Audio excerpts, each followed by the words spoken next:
Hola, es un placer tenerte aquí. Antes de comenzar, suscríbete al canal y dale like al vídeo. Me llamo Laura Méndez, tengo 29 años, y acababa de dar a luz a mi hija cuando la verdad más dolorosa de mi vida salió a la luz. El sudor aún corría por mi frente, la bata estaba empapada y mi cuerpo temblaba entre el agotamiento del parto y la emoción de tener a mi hija sobre el pecho, pero justo cuando creía que lo más difícil ya había pasado, la puerta de la habitación se abrió de golpe y entró mi padre con el ceño fruncido, ignorando al personal médico, a mi marido, a mi suegra, a todos. Llevaba un ramo de flores enormes, pero sus ojos no brillaban de alegría, brillaban de sospecha. Caminó derecho hacia mí, me miró con ternura primero, luego con una seriedad que heló la sangre en mis venas. Yo no entendía nada, apenas podía mantener los ojos abiertos, pero su voz cortó el aire como una navaja. Hija, ¿el dinero que envío es suficiente para ti?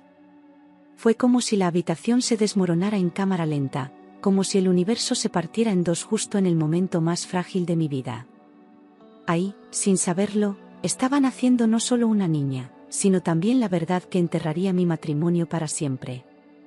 El parto había sido difícil y yo solo quería descansar, ajena al caos que estaba a punto de desatarse. Tenía los párpados pesados, el cuerpo entumecido por la anestesia y los músculos agotados por horas de esfuerzo. Sentía un amor inmenso por mi hija, pero también una necesidad desesperada de cerrar los ojos y desaparecer un instante.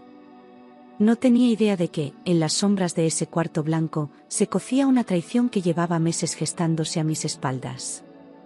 Mientras yo me aferraba a ese pequeño milagro, los rostros de quienes decían amarme comenzaban a endurecerse bajo el peso de una verdad inminente. Nadie me advirtió, nadie me preparó para lo que estaba a punto de romperse. Mi marido, Julián, llevaba días actuando extraño, casi evitando mirarme a los ojos. Desde que me ingresaron al hospital, su presencia era distante, forzada, como si cumplir con su rol de esposo le costara el alma o como si escondiera algo tan oscuro que no pudiera sostenerme la mirada. Cada vez que preguntaba por detalles del parto, el dinero o cualquier decisión, desviaba el tema con excusas, hablaba de cosas más importantes y luego se encerraba en el baño con el móvil. Pensé que eran nervios, miedo a ser padre, o simplemente agotamiento, pero ahora sé que era culpa. La culpa de quien sabe que ha cruzado una línea que no se puede desandar. Mi suegra, María del Carmen, parecía más nerviosa que de costumbre, siempre pegada a él. En lugar de estar a mi lado, acompañándome en ese momento tan íntimo, se mantenía cerca de Julián como una sombra, hablándole en susurros, vigilando sus gestos, pendiente de cada movimiento con una ansiedad apenas disimulada. Cada vez que entraba alguien en la habitación, su cuerpo se tensaba, como si esperara una mala noticia o temiera que se descubriera algo que había mantenido oculto demasiado tiempo. No me hablaba directamente, apenas me dedicaba miradas forzadas y palabras vacías que no alcanzaban a disimular el temblor de su voz. Era evidente que algo la atormentaba. A media mañana, la puerta de mi habitación se abrió y entró mi padre con un enorme ramo de flores. Su presencia llenó el cuarto de una energía distinta, poderosa, con ese aire de autoridad natural que siempre lo ha acompañado. Venía elegante, impecable, con un traje azul marino que contrastaba con la frialdad del hospital y una mirada penetrante que no dejaba espacio para las mentiras.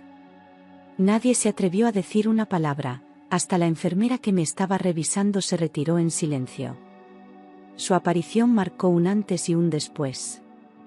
Yo no lo sabía todavía, pero mi padre no venía solo, venía con preguntas, con pruebas, y con un instinto que no suele fallar.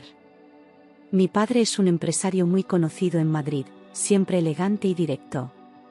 Lo he visto cerrar tratos millonarios con solo una frase y enfrentarse a ministros sin perder la calma, pero esa mañana traía una expresión diferente, mezcla de ternura y sospecha, como si le doliera lo que intuía. No era el hombre inflexible de los negocios, sino el padre protector que no soporta ver a su hija indefensa, rota, traicionada. Con una sola mirada escaneó la habitación, evaluando cada gesto, cada silencio. Sabía que algo no cuadraba, que su dinero no había llegado hasta mí. Y cuando lo entendió, no dudó en actuar. Me abrazó, me felicitó por la bebé, y cuando me vio cansada, me acarició la mejilla con ternura.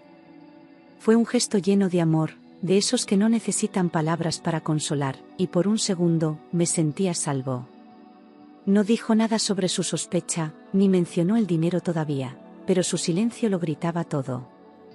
Me miró a los ojos como cuando era niña y me caía de la bicicleta, como si supiera que iba a tener que volver a levantarme, una vez más, del dolor. Nadie se atrevía a interrumpir ese momento. Y sin embargo, la calma era solo la antesala de una tormenta.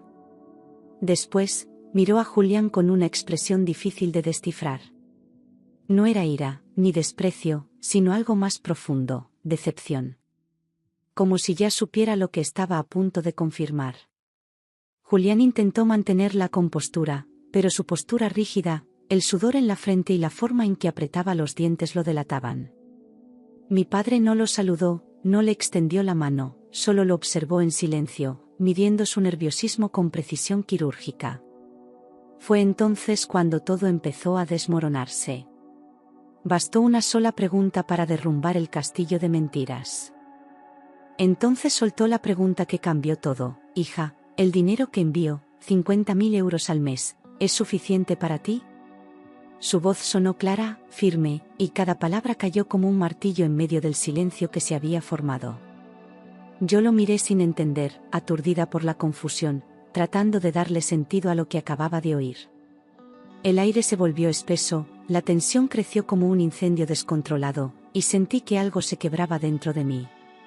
Nadie se movía, nadie respiraba. Fue el inicio del fin. Yo fruncí el ceño y le dije: ¿qué dinero, papá? Mi voz salió débil, pero lo suficientemente clara como para que todos la escucharan. Lo vi fruncir el entrecejo, sorprendido, y luego su mirada se volvió aún más dura. Julián desvió la vista. María del Carmen bajó la cabeza. En ese instante entendí que había algo que me habían ocultado todo este tiempo. Algo grande. Algo imperdonable. El ambiente de la habitación se congeló de inmediato, como si el aire se hubiera detenido en los pulmones de todos los presentes. El llanto de mi hija fue lo único que rompió ese silencio tenso, pero ni siquiera su inocencia pudo aliviar el peso que acababa de caer sobre nosotros. Nadie se atrevía a hablar, a moverse, a explicar nada. Yo sentía como el desconcierto se mezclaba con una punzada de miedo que me atravesaba el pecho. Algo estaba muy mal, y todos lo sabían, menos yo. Mi padre giró lentamente la cabeza hacia Julián, que ya estaba pálido. Su rostro, antes tan seguro, se había transformado en una máscara de pánico apenas contenida, como si en cualquier momento fuera a desmoronarse. Intentó tragar saliva, pero le temblaba la mandíbula. Mis ojos iban de uno al otro sin poder creer lo que veía: dos hombres enfrentados, uno con la verdad en la mano, el otro con la culpa en la mirada. Y yo en medio, sin saber qué creer, ni a quién mirar. Mi suegra tragó saliva y se agarró a la cama para no perder el equilibrio, como si el peso de la revelación también la hubiese golpeado. Ya no había forma de disimular, ni gestos tranquilos ni frases de cortesía que encubrieran lo que se avecinaba. Su mano temblaba sobre el metal del respaldo, y aunque intentaba aparentar fortaleza, la culpa ya la había desnudado por completo. Se notaba que sabía todo desde el principio. Que había sido cómplice silenciosa de una traición que yo todavía no lograba dimensionar. Mi padre repitió la pregunta, esta vez más serio: ¿qué parte no entiende mi hija, el dinero o los 50.000? Su voz ya no tenía ternura, era puro hielo. Su mirada atravesó a Julián como un bisturí afilado, mientras mi corazón latía con fuerza, sin saber cómo reaccionar. Julián apretó los labios, sin atreverse a responder, pero ese silencio ya era una respuesta. Yo intentaba recordar cada conversación, cada mes de embarazo, cada gesto que hubiera podido advertirme, y no encontraba nada. Todo había sido cuidadosamente ocultado. Yo me sentía confundida y mareada, como si algo estuviera muy mal y yo no lo hubiera visto. El rostro de Julián, la actitud de mi suegra, el tono de voz de mi padre, todo se mezclaba con el agotamiento del parto y el vértigo de una revelación que apenas estaba comenzando. Intenté sentarme en la cama, pero las piernas no me respondían. Era como estar atrapada en una pesadilla que no entendía, pero de la que ya no podía escapar. La herida todavía estaba abierta, y alguien acababa de arrojar sal sobre ella. Mi padre me explicó: desde que supe que estabas embarazada, hace 9 meses, deposito 50.000 euros al mes en vuestra cuenta conjunta para que no te falte nada. Cada palabra era una bofetada. Me costaba respirar, mi mente se resistía a procesar lo que acababa de escuchar. 9 meses, más de $500.000, ¿y yo sin saberlo? Lo miré sin poder hablar, mientras Julián se removía en el sitio como si el suelo comenzara a arderle bajo los pies. Algo dentro de mí se rompió para siempre en ese instante. Yo abrí los ojos, incrédula. Papá, nunca he visto ese dinero. No sabía si llorar o gritar, si abrazarle por protegerme o pedirle que se callara antes de destrozarme aún más. Él me miró con el dolor de quien acaba de confirmar su peor sospecha. Nadie en la habitación reaccionaba. Julián bajó la cabeza, mi suegra no levantaba la vista del suelo. La verdad empezaba a mostrar su rostro completo, y yo no estaba preparada para enfrentarlo. Mi padre frunció el ceño con fuerza. ¿Cómo que no? Deposito cada mes, puntualmente. Su voz temblaba de rabia contenida, como si no pudiera aceptar que alguien hubiera jugado así con su hija, con su dinero, con su confianza. Volvió a mirar a Julián, esta vez sin ocultar la furia. Nadie dijo nada, porque ya no había nada que decir. La verdad ya había salido a la luz. Solo quedaba ver hasta dónde llegaba la mentira. Julián dio un paso atrás y empezó a respirar agitadamente, como si buscara una salida que ya no existía. Su camisa estaba empapada, sus manos temblaban y sus ojos evitaban los míos, sabiendo que ya no había manera de sostener aquella farsa. Buscaba palabras que no llegaban, explicaciones que no tenía. Yo lo observaba desde la cama con el corazón en pedazos, preguntándome cómo había sido capaz. La traición tenía un rostro, y era el suyo. La enfermera que estaba en la sala salió discretamente, sintiendo la tensión como una ola que amenazaba con arrasarlo todo. Cerró la puerta sin decir una palabra, dejando a la familia enfrentada, sin testigos, sin filtros, sin máscaras. Nadie intentó detenerla. Tal vez ella también supo, en ese momento, que algo grave estaba ocurriendo. Algo que ya no se podía esconder, ni suavizar, ni posponer. Era el principio del fin. Mi padre pidió mi móvil y me dijo que abriría la aplicación del banco, decidido a confirmar lo que ya sospechaba desde el momento en que entró por esa puerta. Yo apenas podía moverme, agotada, aturdida, pero entendía que algo irreversible estaba ocurriendo. Extendí la mano con dificultad, buscando el teléfono en la mesilla, pero al tocarlo recordé algo que me heló el alma. No tenía la clave. Nunca la tuve. Siempre que necesitaba mirar algo, era Julián quien lo hacía por mí. Le respondí que no tenía acceso, que siempre que necesitaba revisar algo, Julián decía que ya lo había mirado él. Esa confesión pareció encender una alarma en mi padre, que me miró con incredulidad y rabia contenida. Él no entendía cómo yo había permitido semejante control, pero es que durante meses me hicieron creer que todo estaba en orden, que yo debía descansar, confiar, no preocuparme. Ahora veía que esa supuesta protección no era más que un cerco. Una jaula disfrazada de amor. El rostro de mi padre se endureció aún más, como si cada nuevo dato fuera una nueva puñalada directa a su orgullo y a su instinto de padre. Se levantó de la silla de golpe, incapaz de contener más la furia, y miró a Julián como si lo viera por primera vez. Ya no quedaban dudas, solo la necesidad de respuestas. El silencio de Julián era una confirmación más dolorosa que cualquier palabra. Yo lo observaba en shock, mientras mi mundo se deshacía sin remedio. Julián murmuró algo sobre privacidad financiera y organización familiar, pero su voz era débil, torpe, y sus palabras no tenían peso frente a los hechos. Intentaba defenderse con frases vagas, sin sentido, mientras su suegra lo observaba en silencio, como si ya supiera que la verdad era imposible de tapar.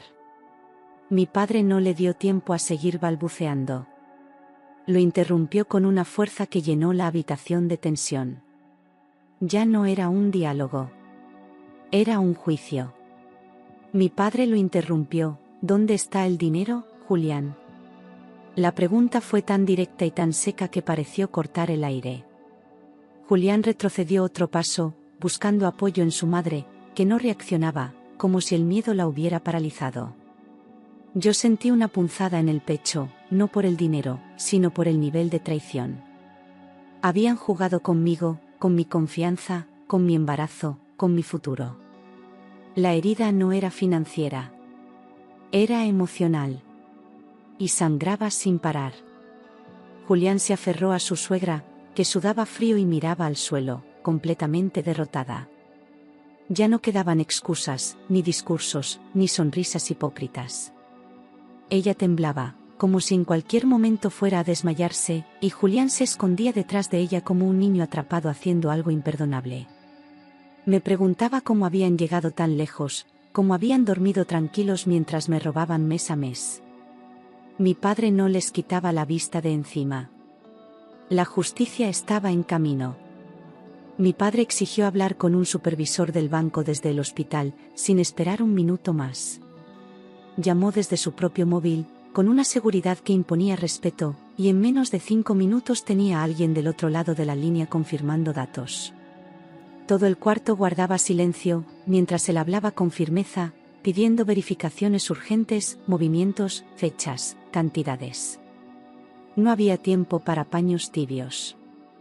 Lo que se había hecho, se iba a descubrir, y esa llamada era solo el principio. Tras una verificación urgente, el banco confirmó que los depósitos se hacían cada mes sin falta. El dato cayó como una bomba. Nadie podía negarlo. Los registros eran claros, exactos, cada día 3, durante 9 meses, 50.000 euros ingresados puntualmente. Mi padre asintió sin sorpresa, como quien solo necesitaba la prueba de algo que ya sabía. Yo, en cambio, me sentí desplomarme internamente. Era cierto. Me lo habían quitado todo sin que yo siquiera me diera cuenta. Y también confirmó que Julián sacaba todo el dinero el mismo día del ingreso. En efectivo. Sin rastros.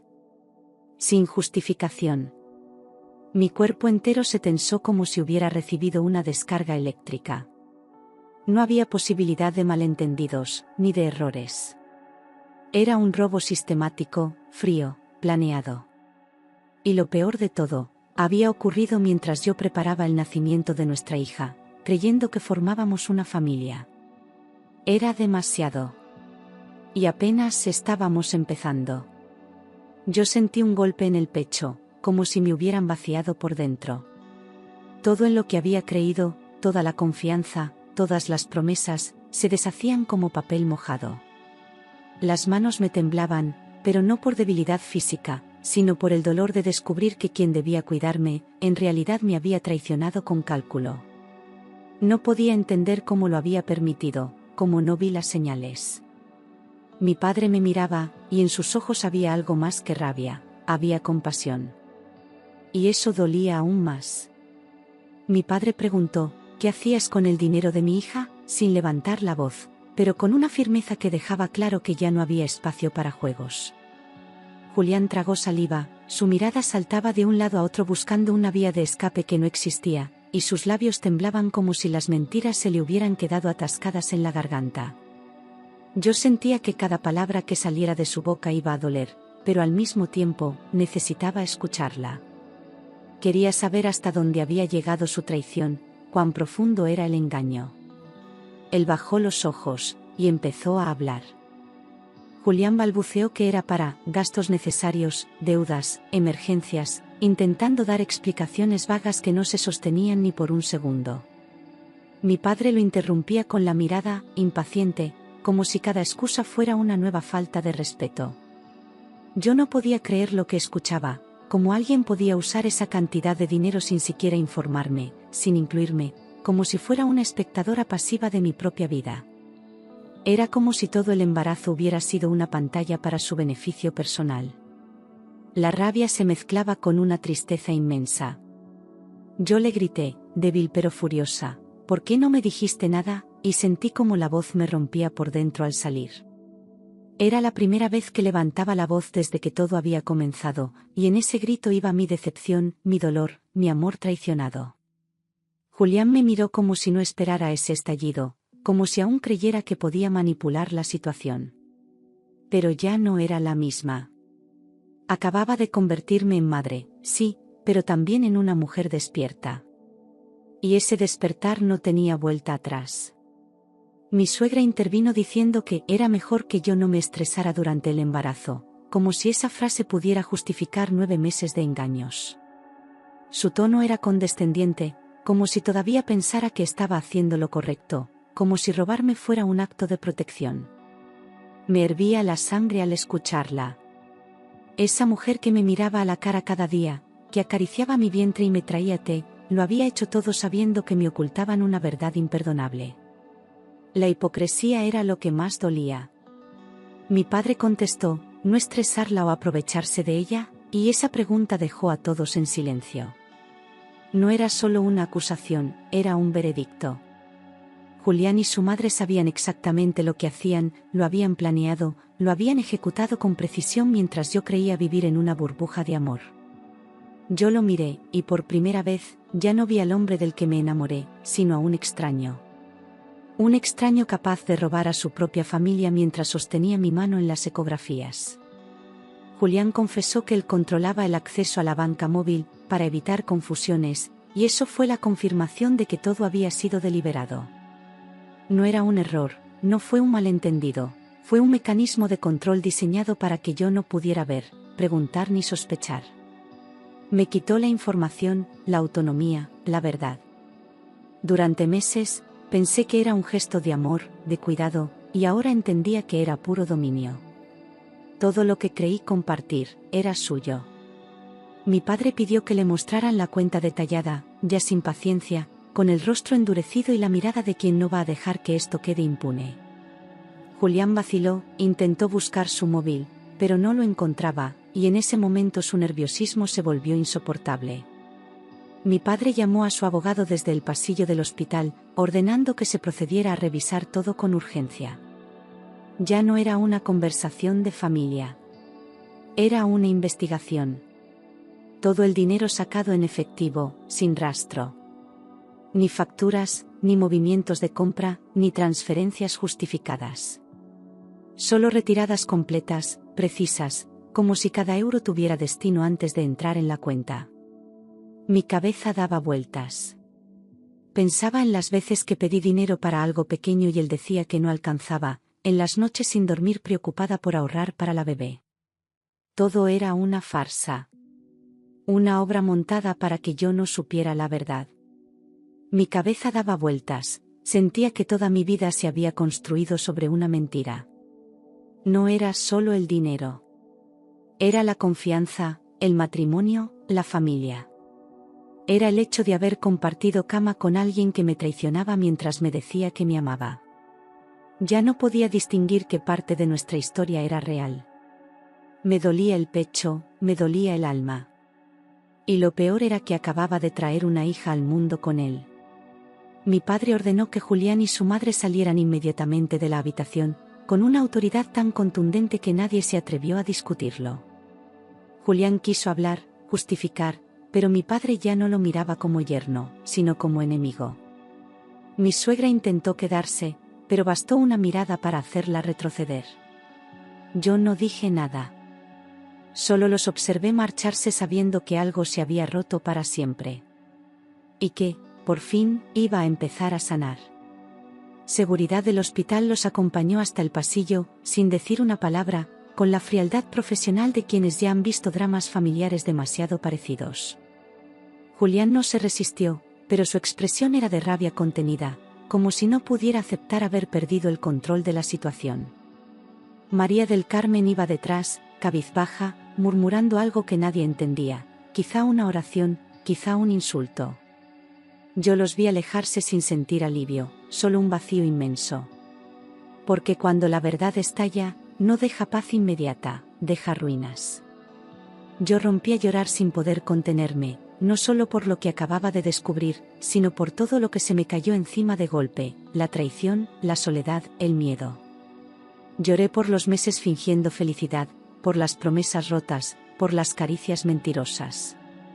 El llanto era incontrolable, visceral, como si mi cuerpo necesitara expulsar todo ese veneno.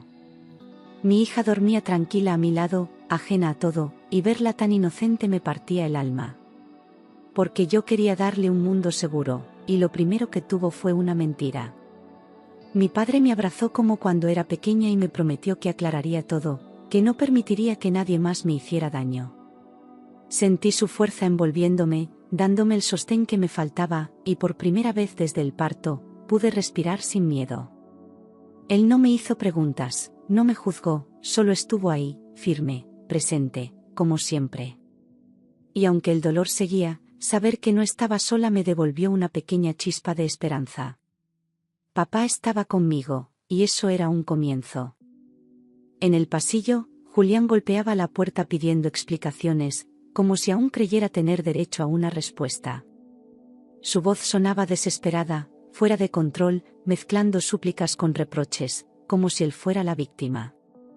Escucharle me revolvía el estómago. Después de todo lo que hizo, ¿todavía exigía una conversación? Mi padre ordenó que no se le abriera. La puerta permaneció cerrada, como símbolo de algo que ya no volvería a abrirse nunca más. Mi suegra gritaba que mi padre siempre nos había humillado con su dinero, lanzando frases vacías que buscaban justificar lo injustificable.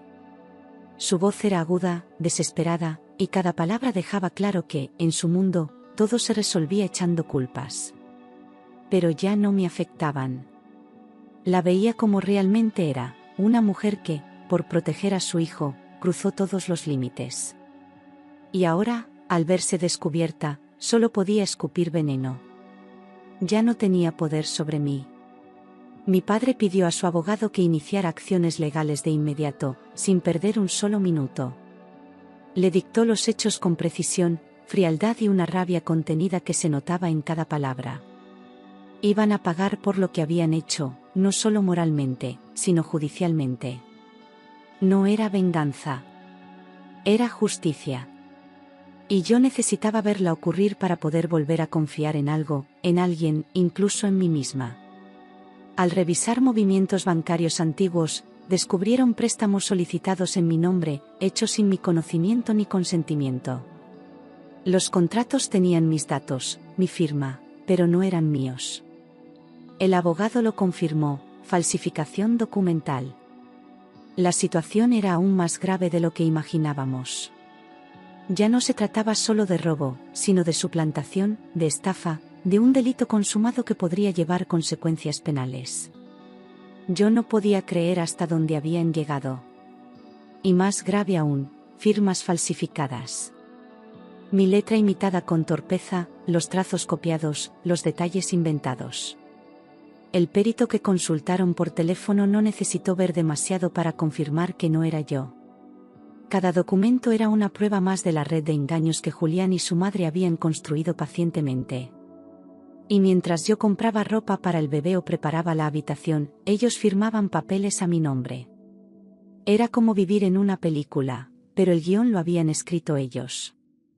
Yo me quedé sin palabras, nunca imaginé semejante traición.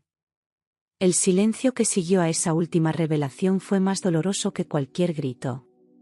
Me preguntaba si alguna vez me amó, si alguna vez fui algo más que un medio para un fin. Sentía rabia, sí, pero también una tristeza tan honda que me dolía físicamente. No era solo perder un marido. Era perder la historia que habíamos construido. Perder la versión de mí que creyó que todo era real. La policía acudió al hospital para tomar declaración, después de que el abogado formalizara la denuncia. Entraron 2 agentes con rostro serio y trato firme, acostumbrados a estas escenas de quiebre familiar, pero aún así mostrando respeto. Me hicieron preguntas, tomaron notas, pidieron documentos. Yo respondía todo como en automático, como si fuera otra persona viviendo aquello. Porque en realidad, la Laura que entró embarazada en ese hospital, ya no existía. Julián negaba todo, pero cada prueba lo hundía más, como si no supiera que ya no tenía escapatoria. Sus palabras se contradecían, sus justificaciones se volvían absurdas frente a los documentos, los movimientos bancarios, las firmas falsificadas. Intentaba aferrarse a cualquier versión que lo salvara, pero la verdad era demasiado contundente. Su nerviosismo crecía con cada pregunta de los agentes, y yo lo veía derrumbarse, no con compasión, sino con la frialdad de quien ha dejado de amar. Porque a veces, el amor muere de golpe. Mi suegra decía que lo hacía, por el bien del nieto, como si robar, mentir y manipular fueran actos de abuela ejemplar. Sus argumentos eran patéticos, desesperados, y cada vez que hablaba se cavaba más hondo su propio agujero. Afirmaba que no querían que yo sufriera, que todo lo hicieron para protegerme, pero sus ojos evitaban los míos. Sabía que estaba mintiendo. Sabía que se había pasado de todos los límites y que ya no había marcha atrás. Mi padre pidió medidas cautelares para impedir que se acercaran a mí, actuando con la rapidez y contundencia de quien entiende que el daño solo se detiene cuando se pone un muro claro. El abogado preparó la solicitud en tiempo récord, y en menos de 24 horas ya se había emitido la orden provisional. Yo no tuve que mover un dedo, él lo hizo todo por mí. Su protección fue mi escudo en medio del caos. Y por primera vez, sentí que alguien realmente me defendía sin condiciones. El hospital restringió el acceso de ambos al área de maternidad, cerrando las puertas que antes se abrían para ellos con total libertad. Nadie más podía pasar sin autorización escrita, y cada intento de contacto fue bloqueado por seguridad. Las enfermeras me hablaban con más ternura, como si entendieran que no solo me recuperaba físicamente, sino también emocionalmente. Me traían té caliente, me ofrecían silencio. Yo, por fin, podía respirar sin miedo a que ellos entraran. Mi padre organizó mi traslado a un apartamento suyo en Madrid cuando recibiera el alta, un lugar luminoso, seguro, y sobre todo, solo mío. No quiso que volviera a la casa donde había vivido con Julián, donde cada rincón respiraba mentiras. Me prometió que allí podría comenzar de nuevo, con mi hija en brazos y la dignidad intacta. Era una forma de decirme, ya no tienes que mirar atrás. Y yo, aunque aún rota, agradecí tener un lugar para reconstruirme. Julián me enviaba mensajes desesperados diciendo que solo intentaba protegerme, intentando torcer la historia para presentarse como víctima. Cada palabra era un insulto a mi inteligencia, un intento patético de manipulación emocional. No los respondí. No lo bloqueé, porque quería guardar cada mensaje como prueba, como escudo, como testimonio de lo que nunca más permitiría. Leía sus palabras sin sentir pena. Solo asco. Y un cansancio infinito. Yo ya no sabía si llorar o gritar del dolor, si romper todo o abrazar a mi hija como único salvavidas. Había momentos en que el pecho se me cerraba, en que la rabia me quemaba por dentro, en que me preguntaba cómo no vi nada. Pero entonces la miraba a ella, dormida, frágil, perfecta, y me recordaba que ahora no era solo yo. Tenía que levantarme, aunque fuera a trozos. Porque ella merecía una madre fuerte, libre y despierta. El abogado descubrió que parte del dinero había sido usado en apuestas y compras personales, gastos que no dejaban lugar a dudas sobre el nivel de irresponsabilidad de Julián. No eran pagos de deudas médicas, ni ayudas familiares, ni emergencias. Eran relojes de lujo, noches en casinos, transferencias a cuentas desconocidas. Todo mientras yo recortaba gastos pensando en la cuna, en las vacunas, en el futuro. No había error. Había ambición. Mi suegra también había usado mi nombre para abrir una tarjeta adicional, gastando sin control en joyas, tratamientos estéticos y restaurantes de lujo. La cuenta estaba a mi nombre, pero las compras no eran mías, y cada recibo era una nueva traición. El banco colaboró entregando los registros, y el abogado sumó todo al expediente judicial. Yo me sentía ultrajada, violada en mi intimidad más profunda. No solo me robaron el dinero, me robaron el nombre, la voz, la libertad.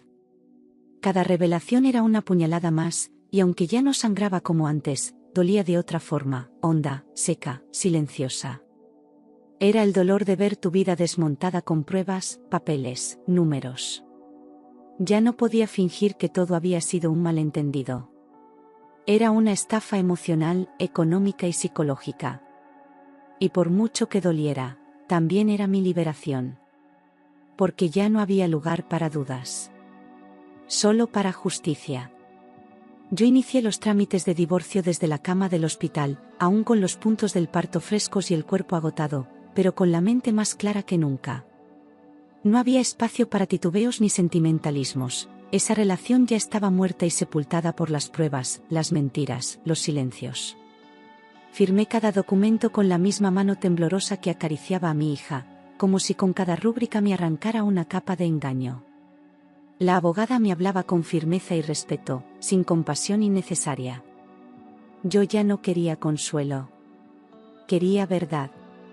Mi padre me acompañó en todo momento, sin dejarme sola ni un minuto, como si al apartarse temiera que algo pudiera quebrarme otra vez. Se convirtió en mi escudo, mi voz cuando yo no podía hablar, mi claridad cuando la mente se nublaba de recuerdos. Le vi hacer llamadas, leer contratos, redactar correos con una concentración implacable. Pero también le vi llorar en silencio cuando pensaba que yo dormía. Porque para él, esto no era un asunto legal.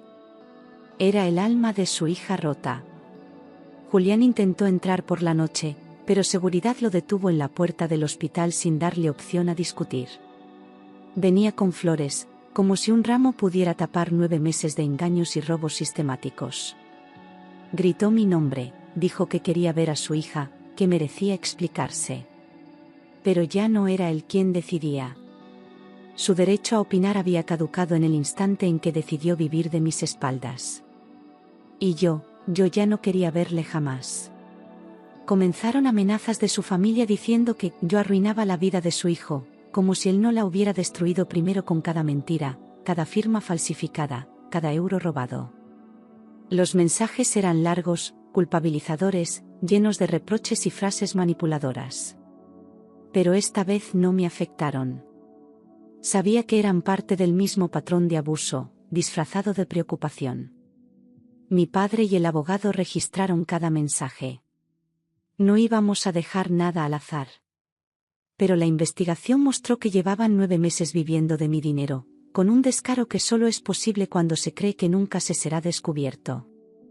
No solo usaron mi nombre, usaron mi confianza, mi amor, mi embarazo.